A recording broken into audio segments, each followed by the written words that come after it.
well, but that way we can run on time. My name is Denise Cope. I'm so glad you're here. You are at College Dreams Crashing in the Age of COVID, WTF now. I would just want to apologize for the salty acronym, but I will say it started out as just a placeholder, and as it got further along, realized, you know, this really captures the mood. So that's sort of where we are. On the call, we also have Ray Nelson, who's a guest speaker. She'll introduce herself in a little bit. And Reese Arthur, who is our tech goddess in the background, and she's making sure everything works great for the session. So thank you, Reese. And thank you, Ray. All right, so this slide really demonstrates the feeling, I think, of what a lot of people are feeling right now and a lot of young people are feeling. When I talk to people, they are either feeling overwhelmed, disappointed, or confused on what to do for college or grad school. I know there's a few grad school people in the mix here too.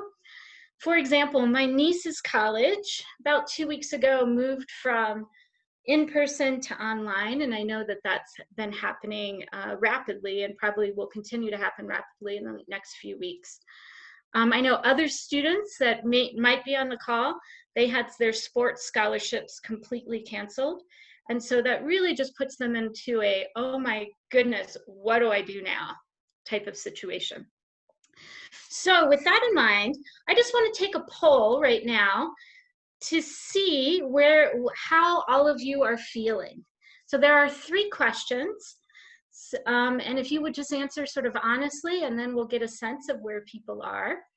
First one is, are you increasingly anxious for your or your student safety on a college campus during any type of COVID outbreak? Could be a localized one, or it could just be within the community. Do you feel that online education is not worth the price tag in the event your college moves to distance learning? So what you do is you just hit the answers, and then we can see where everybody is. And then, do you feel trapped as the fall term approaches and wonder what your options are? So just take a moment and answer as honestly as you can.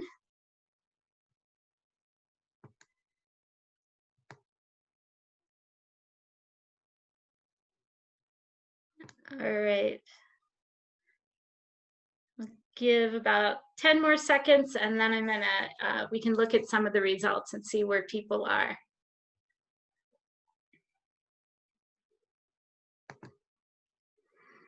All right, so we're sort of split in regards to feeling anxious, and there's also a sort of in there. A lot of people are in the space of not feeling, wait, you can't even see this. Let me share the results, hold on. All right. And then online education, more people are in this feeling that it's not worth the price tag. And then we also have some enthusiastic yeses in regards to feeling trapped. So you are in the right place, because the goal for today really is to move from feeling trapped to feeling empowered. There's a lot of uncertainty right now, but I believe there are ways to really use this as a catalyst and be creative to restructure something that you feel really good about. But it comes with, you know, making sure you have the right information. So that's what today is. So welcome. Let's look at the agenda together. All right, so here's what we're up to today. We're going to, first, I'm going to ground you in a conversation about the ongoing crisis of higher education in the US in general. We are going to discuss 3 viable options for you or your family members. This is gap year. I consider this as more of a short-term, sort of a stopgap solution. Many of you already know this. We have Alt-Ed. This stands for Alternative Education. And this really is this innovative space of saying, is there a better way to achieve a successful life? This could be short or long-term. And then a full degree abroad, which is an innovative solution, and this is considered a long-term solution. Then we're going to share resources with you so you can formulate a plan of action. And we have time at the end for Q&A. Now, look at the bottom of your screen. you will see there is a Q&A at the bottom. At any point, just type in a question if something dawns on you during the presentation. We have Q&A at the very end, and we'll be able to respond to those at the end.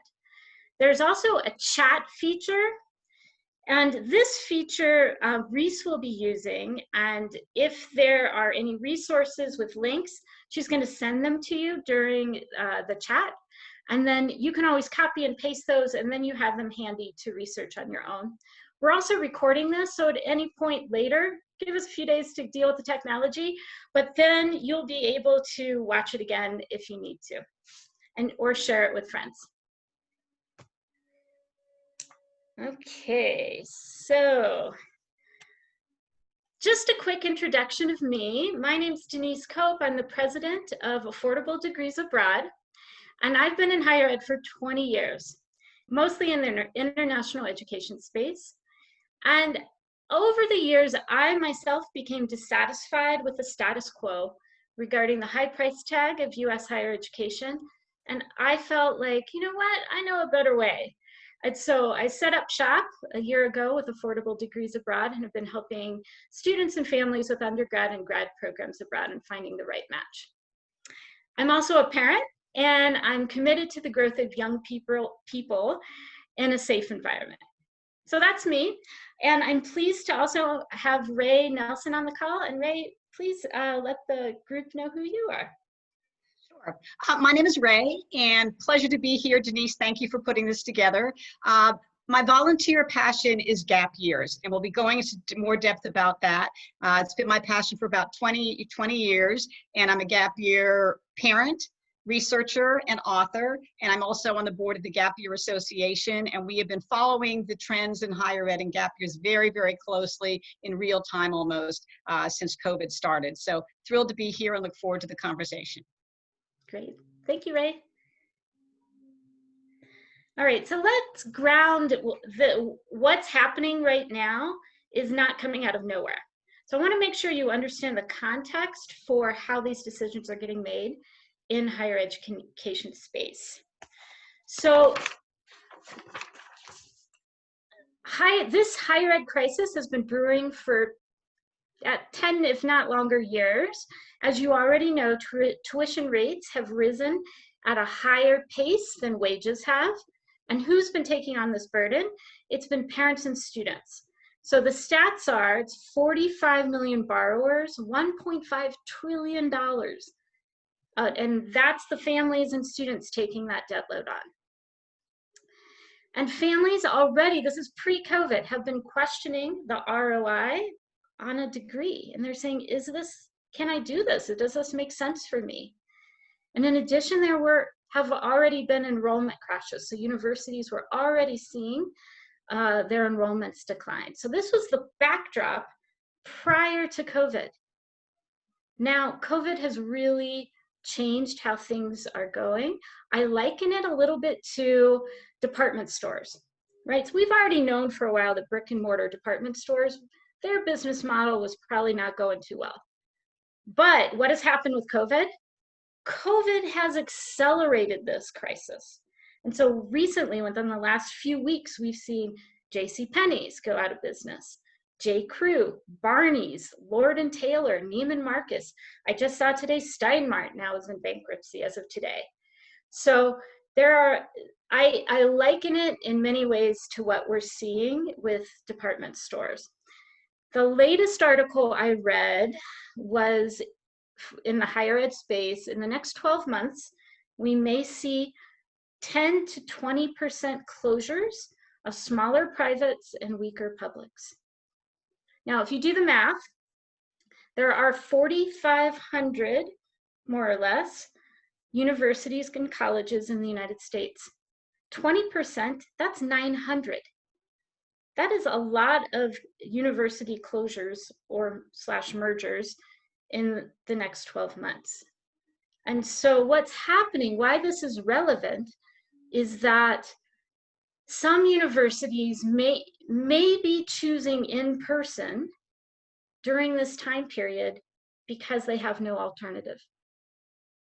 And so they feel that if they choose online, students won't go, and that then they'll, you know, they won't have a business, or they won't have a university to uphold.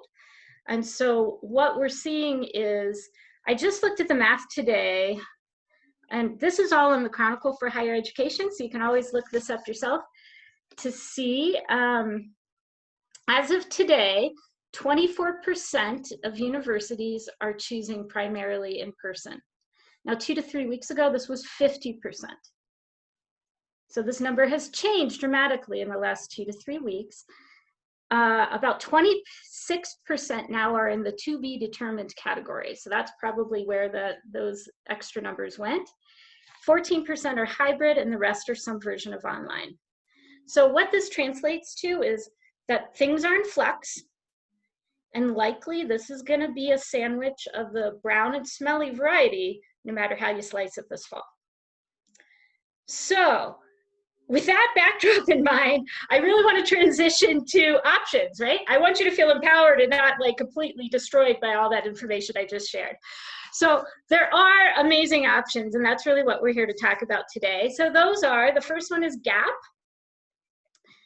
And many of you are already familiar with this, and we're going to go further. The second one is Alt-Ed. This refers to alternative education, and these are solutions that really are asking the question, is there a better way to achieve a successful life and do it more affordably?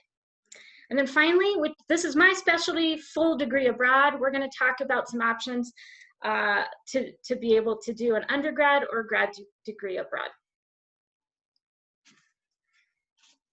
All right, Ray, why don't you start us off in the gap year space? Okay, sounds great.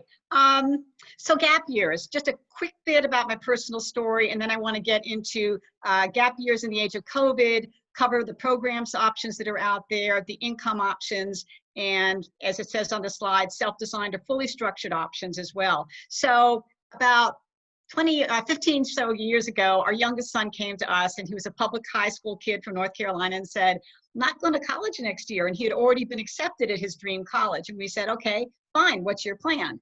And so he designed a gap year with the intention of going to college in the end. And we found there wasn't much information out there. So we wrote our first book called The Gap Year Advantage, helping your child benefit from time before, during college.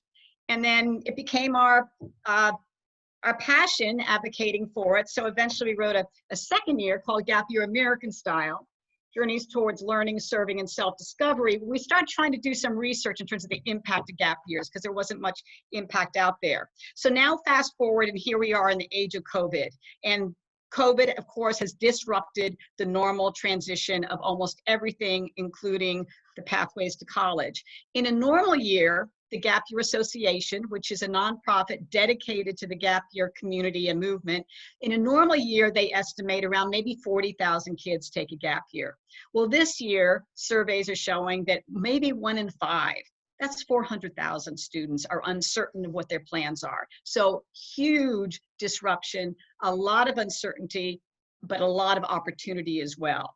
So what do you do during a gap year? Well, if you can dream it, you can do it. There's huge amounts of options, but they've been narrowed a little bit this year, of course. So a traditional gap year, you can go with 1 year-long program or a series of experiences, but generally they include some kind of volunteering or service option, and then maybe some career exploration or internship, finding a little bit about what you want to do, and then some kind of paid work. We encourage GAP students to own the budget during a gap year, so some kind of paid work potentially, and then maybe something called a free radical. During a gap year, it can be transformational. So you discover about yourself and the world. So you might want to take time to explore what it is you're discovering during a gap year. I just want to spend a second on the benefits of gap years, because it may not be obvious. People may sense what the benefits are, but we now have really documented research.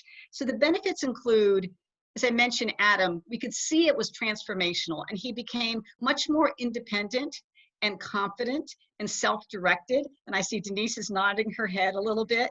This may sound familiar. And finding a sense of purpose. And it may not always be discovering exactly what you want to do, but finding out more about what you don't want to do. Research shows, for example, this is some of our research, that 60% of GAP alums say that the experience helped set them on a career or academic major direction, help them achieve that focus.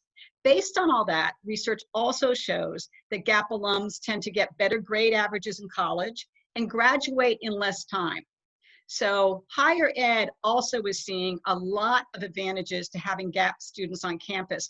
One of the really positive benefits are GAP students tend to be much more passionate about learning. In their experience away, they're able to connect the real world with what they're seeing in classrooms. I remember talking to one professor, and he said, I have 30 kids in my class, and 29 are there to get a grade, and 1 is there to learn. And it was the GAP student who was there to learn. So those are some of the benefits we're seeing. An increasing number of colleges are welcoming and encouraging gap years if they don't even also have or offer their own gap year programs and semesters. So just wanted to mention those. So in terms of what's going on now, as I mentioned, the community, the gap year counselors and program providers and higher ed, we've been talking once or twice a week, really trying to get a sense of what's going on, and everything is changing, of course. Nothing is set in stone. But some of the trends in terms of the gap year experiences that are emerging are, number one, safety first. So COVID conscious gap year programs are absolutely a priority for everybody in the community. So if you look at any gap year program or at the Gap Year Association website, which lists programs, you can see very strong specifics of what the policies are related on everything from testing to isolation, if there is that, international programs looking at what the criteria are. So safety first, absolutely. No surprise that there's a priority right now on domestic programs. International experiences, unfortunately, right now are limited, although there are some countries, such as Ireland, which are welcoming American students for GAP experiences this fall, but there's a strong priority on domestic programs. Just as an example, Outward Bound and National Outdoor Leadership Skills are seeing a just great deal of interest. Outdoor programs, so no surprise, there's a lot of safety and experiential learning that can happen there. There's everything from farm to table programs, to academic programs, to STEM programs, to virtual internships. So a lot of domestic programs, a lot of creativity, and a lot of innovation are going on around those. There also is a lot of collaboration going on. So some of the better known international programs, for example, are partnering with domestic programs to opening up wilderness programs in Arizona. Or I was talking the other day to something called HistoriCorps, where they are offering opportunities for students in small cohorts to go rebuild log cabins on historic properties. Working on farms is always popular. So there's all sorts of exciting things going on related to collaborations. And then, as I mentioned, virtual and hybrid and different kinds of experiences. One of the advantages of gap year programs in the time of COVID is they are very flexible and adaptable, and they are able to handle very small cohorts of students in a very safe environment. I was talking today on a program, and it's up in Connecticut, and they're going to have cohorts of 4 or 6 students at a time. And they're even going to have, for an academic portion, individual classrooms for the students. So they're able to be very safety conscious with small cohorts. And we're talking here about experiential learning and intentional programming. So it's not sitting on your couch or anything like that, but it really is the idea of designing a series of experiences tied to your passion. So a couple of things that we recommend if students are considering a gap year is, number one, defining the why. You may not know the answer to that, but the idea of taking time off or investing time on, and it may be the first time in a young person's life where they haven't been amassing GPA and filling out college applications and doing extracurricular activities and living up to everybody else's expectations. So the student just imagines, what would I do if I really had time to explore myself in the world? So understanding the why, what is the purpose, what is the outcome, what would you like to see as an outcome? And then doing research. If you Google gap year, you're going to find all sorts of things. The Gap Year Association website has a searchable database of programs. And one of the things to research is the cost option. So the options in terms of costs vary widely. There are some programs which will pay you. You see AmeriCorps on the screen, and they offer a living stipend. And I know Denise will talk about this from her personal experience. In addition to, if you complete a full core experience, there is money for college. I think, Denise, the last time I looked, it was around $6,200, which is not insignificant. And there are dozens of colleges who will match that amount of money. So that's an option that actually will end up paying you.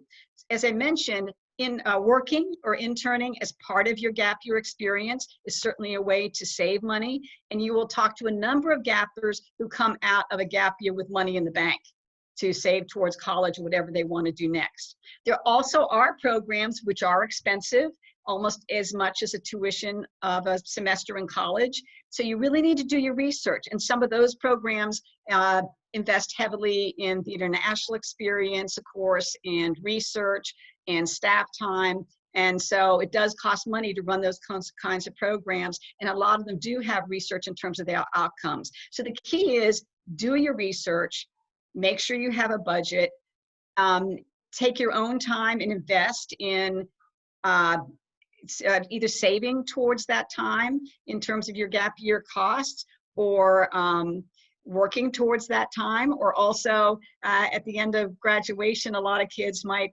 ask in their graduation notes that somebody might want to give a gift to help support their gap time. So those are just a couple of the trends that are going on right now. As I mentioned, research.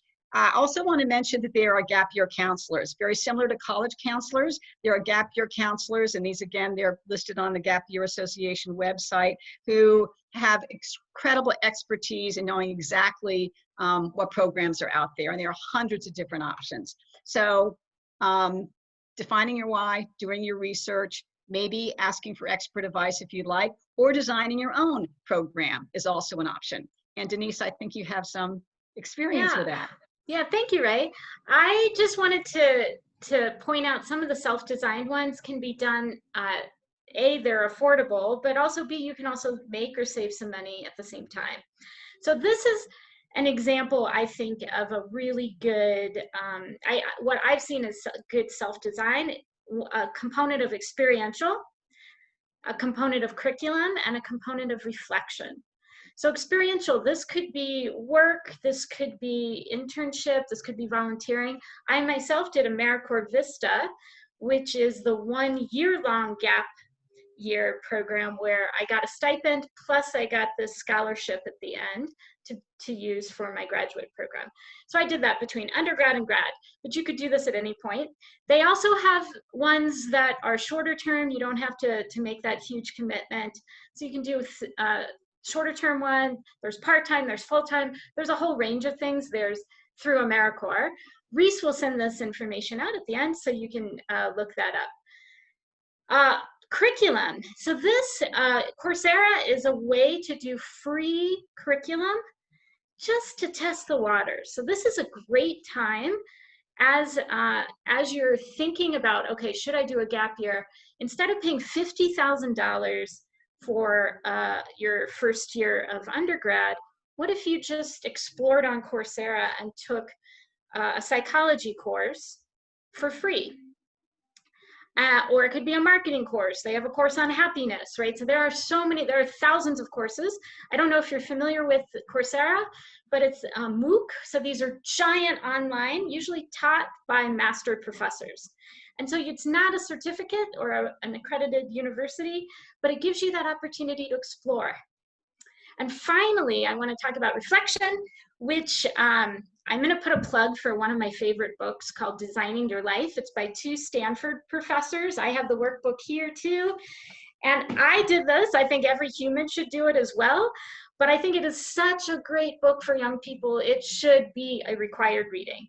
And it basically is a way for you to know who you are, align yourself with those values, and then try things out. So you're not going to be in analysis paralysis. And you can do this book. There's a workbook you can get if you want to. You can do it alone, You can do it with your family. You can do it with a pod of friends. And this is just a way for you to deepen your learning and create a meaningful gap year experience. And so this is just an example, but I wanted just to give it to you from my own personal experience. Anything else, Ray, about Self-Design World? No, I just wanted to mention that Designing Your Life book. I've talked to several gap year programs recently who are using that and integrating them into their programs. So very powerful. Yeah, it's great stuff. I think like every human should read it. Okay. All right, so this next, this is solution 2, alternative education. It's also called Alt Ed. So basically, they're asking creative questions. Is there a way to achieve a successful life without higher education? Is there a way to do this better and cheaper? Or reimagining higher education, right? So these are 3 examples. I will say there are so many more. This is just 3 that I just wanted to give you a range. The scrolling that you see on the left, this is an example of scrolling through some marketing courses in Coursera. So Coursera mainly is around free MOOCs. MOOCs are these large online courses. And you name it, you can study it. And it's just a way to explore and see what you're up to. They also do have some graduate degree, accredited graduate degree programs, but mainly it's going to be for MOOCs. And free is the word, I think that or nearly free is the word for Coursera. General Assembly does cost money. I don't know if you're familiar with it or not, but General Assembly this is great for a hands-on student who basically wants to learn something in the industry and get a job. And it's really in an industry approved system. You can do it part-time, full-time. They have campuses all over the United States as well as abroad. And so you can have a cohort. You also get a career coach. It's really based on making sure you find, honestly, it's like a well-paying job in the industry that you're looking for. And it doesn't work for every industry, of course, but for the right student, this can be a great short-term or a long-term solution. Finally, I want to talk about University of the People and put a plug in for them. I don't know if you're familiar with them at all, but this is a free online accredited university. Right, you heard me right? Free. Now they do charge for assessments and usually have 1 assessment per course, but you can do an entire undergrad degree for about $4,000. Now, of course, they don't have every single major under the sun, but they do have a significant amount of majors, and it is accredited. So of the 3, this one is your full accredited university. And it was started by some Ivy League professors who were out there thinking, there has got to be a better, cheaper way to do this. And so this is what they came up with. So this would be an awesome long-term solution for some of you.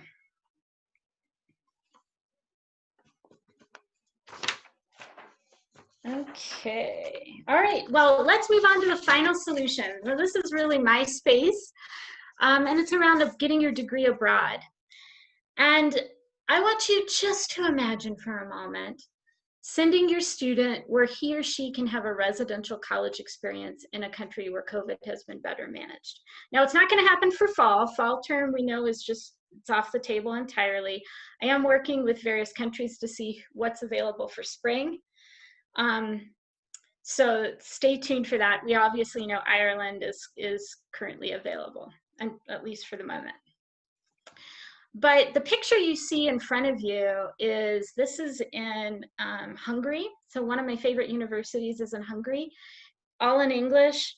And actually, I think they are accepting students for fall, so that there still might be some fall opportunities here. We'll have to see. But I did some research on Hungary. They have 4,000 cases of COVID, 600 deaths. And they're just doing a better job managing COVID. And residential life is still possible here.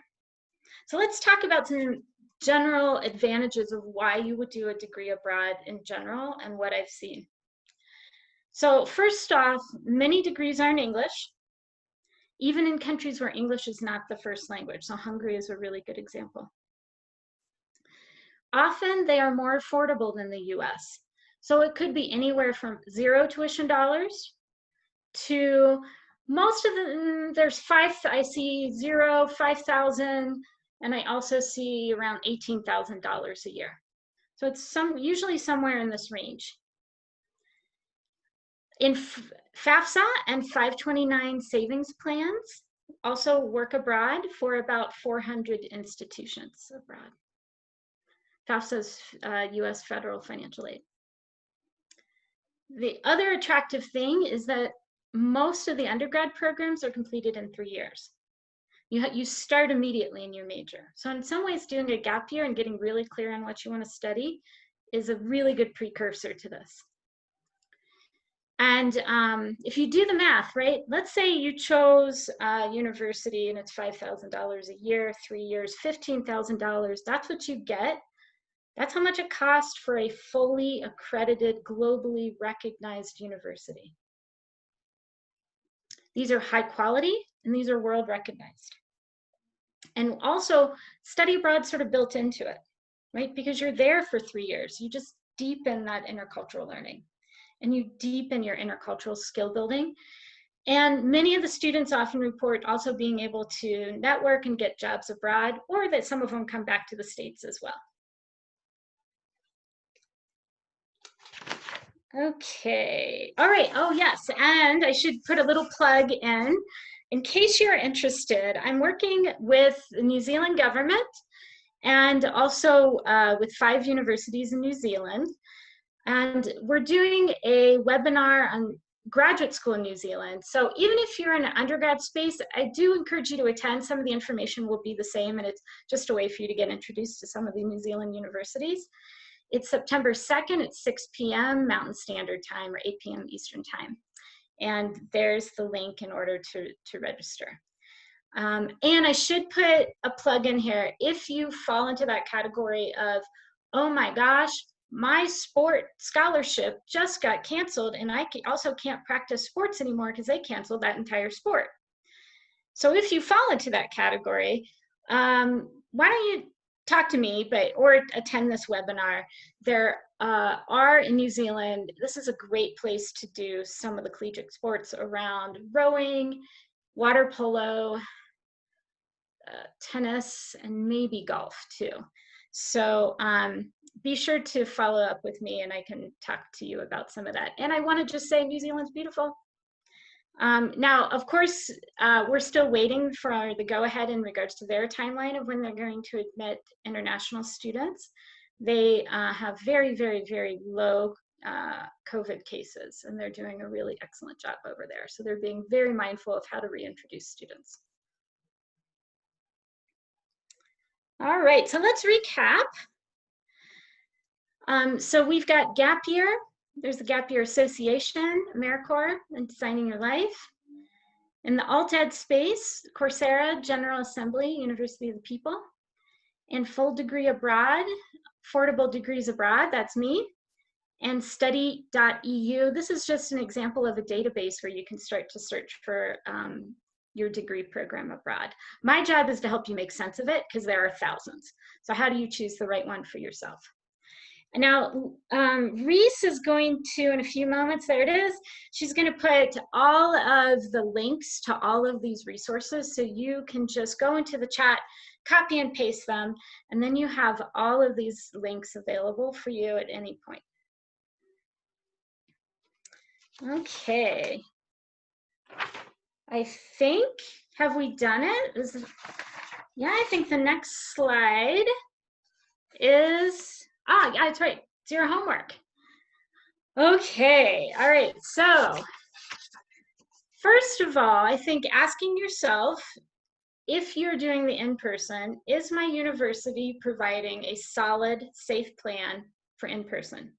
Now, everybody's gonna have a different threshold for what this means. I will say, ask about testing. The recommendation is you start with testing and you do periodic tests very aggressively throughout the term. So I'd say that's step one. Some of you, this decision has already been made. and your university has already shifted to an online education platform. So what I want to make sure you're inquiring is, did your university, have they invested heavily in online education? Online education can be awesome, but it doesn't happen overnight.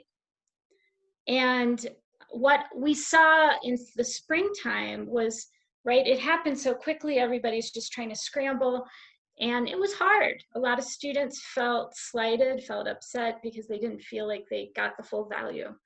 And so those universities who decided early to go to online, right, so they've been building up the curriculum, building up that capacity. For those who are deciding right now, this could be a red flag. So just ask, how much are they investing and what is it going to look like? I did read an article that it's a handful of universities that are offering tuition discounts right now for online, if that's what they're moving to. It does not appear to be the majority at this point. But, you know, why not ask? But if you decide, you know what, this is not, neither of these options are looking like good things for me, I want something different. So then your next question is, am I looking for a short-term or a long-term solution, or sort of a combination of the two? We have no idea how long sort of this COVID situation is going to go for. And so you may start off in a short-term space and sort of build toward a long-term solution. Or you may just, at the end of the day, be like, you know what? This General Assembly is sounding really great, or for the University of the People is really wonderful. Or I know I want to go abroad, so I'm going to do my university abroad. So what I want you to do is review all the solutions and ask questions. All right, so I thought on that note, we're gonna leave it sort of some Q&A open here. So this is your turn.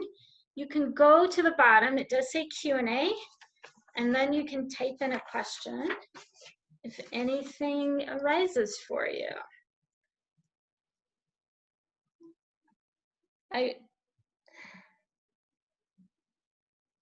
Okay, I see high school students, great presentation. High school students need to understand these options. Hold on here.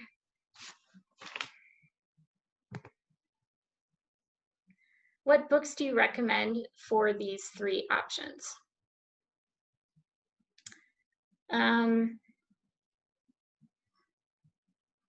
Okay, great. We've got some good questions coming through.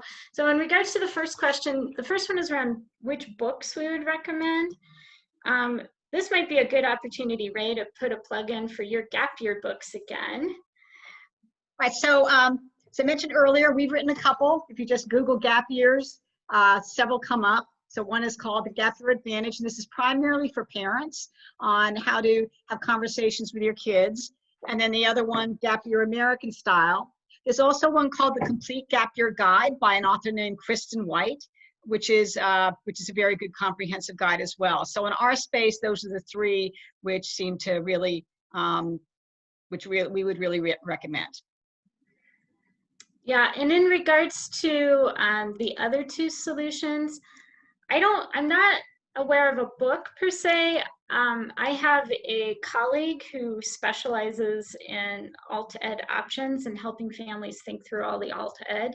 So if that's of interest to you, just reach out to me and I can just do an email introduction with him. And I think that would just be a good way to move forward. Unfortunately, he's on holiday, and so he's unable to join us today. But as for abroad universities, what I recommend instead of a book is to start with my website, as well as to start with study.eu, because like I said, there are thousands of universities. It sort of gives you a sense of what's possible. And there's another question, how long would it take to get admitted to a foreign university? How competitive are the universities? And how often do most students who go abroad come home? Okay, there's a lot there in this question. Let's see here. And generally speaking, most deadlines for Europe for fall have passed. So, but they do tend to have a much quicker response rate to get admitted. So every institution is different, so there's not one pat answer. But if you are interested in this, I think I know one university in Europe for fall that may still be taking students. And then for spring, I believe we're going to have quite a few, and I'm collecting the list now. But they generally do a pretty speedy job. You don't need usually to take SATs or ACTs or GREs at the grad space. Sometimes you do. There isn't one pat answer here, so every institution is a little bit different, but I can help coach you through that if that's of interest. How competitive are the universities? It's set up a little bit differently oftentimes in Europe than here. So what they do is they sometimes admit more students than they need. But then they have sort of this rigorous testing system to weed out students who aren't serious. So assuming you're serious, then you should be just fine. And how often do students who go abroad come home? This really depends on the student, because some students never come home. They have found their happy spot. And then others, I think, get a little more homesick. Or parents, miss their kids. So it really depends. Unfortunately, all those are great questions, but there's a lot of variety in the answers. I also saw, another question over on this platform. Hold on, in the Q&A platform. So Sarah asked a question, can you give an example of some of the industries you spoke of? Yeah, so a lot of these are going to be in the tech industry. So Sarah's question's around alt ed and which industries are sort of propping up an alt ed industry. So a lot of them are in tech. It's around innovation. It's around technology. It's around data analytics, marketing, design. But I would say, like, Google has put a lot of money into this in order to create pathways to work at Google. But if it's a tech industry, they're really working with a lot of in the alt ed space.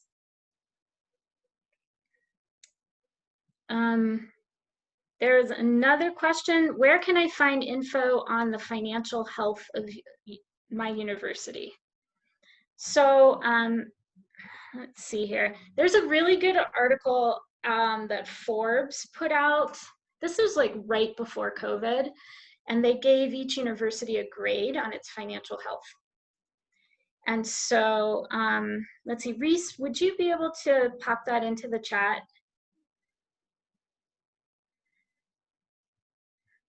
But you will see universities listed. These are US institutions in regards to where their financial health is. Some have A+, right? And it goes down from there. So that just gives you a sense of where your university could sit.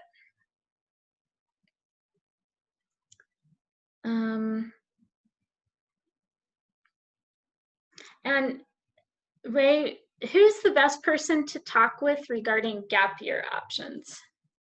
As I mentioned, there's several accredited gap year counselors, and they're listed on the Gap Year Association website. Also, any program, again, listed on the Gap Year website, would be welcome to talk to you. And so I would just do your research again and call a program or get in contact with a counselor. And those would be really good places to start. All right, thank you. All right, we'll leave it open. If there's one question that is still out there, let us know. Denise, I was just going to mention one of the things we were talking today about in the call is the importance of being able to vote this fall, regardless of where you work, overseas or here. And just wanted to make sure people had on the radar to well in advance research what the options are in terms of, particularly if kids are away from home, in terms of being able to vote. Yeah, that's a really good point. Yeah, so making sure you know how to vote Oh, and great, Reese, thank you for popping in the chat the Forbes article too. All right, well, we are done a little bit early, but I just want to thank Ray and thank Reese for their help. And I am around and can definitely be a resource for you in the broad space, but I can direct you to other resources in either, Gap Year or the alt ed space. It's not my specialty, but I at least can get you in the right location. So thank you for everybody attending, and thank you, Ray and Reese. And I hope you have a good rest of your evening. Thank you, everybody.